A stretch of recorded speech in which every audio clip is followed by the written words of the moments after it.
We're doing a campfire series on Colorado mammals. We do have a fire going outside.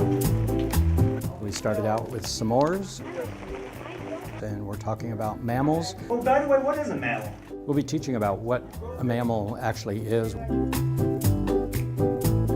We'll be looking at some skulls and how we can identify them. Eyes on the side, run and hide. Eyes in front, I'm on the hunt. I think we all have fond memories of campfires and s'mores and storytelling and learning and sharing. We're just trying to try to reproduce that.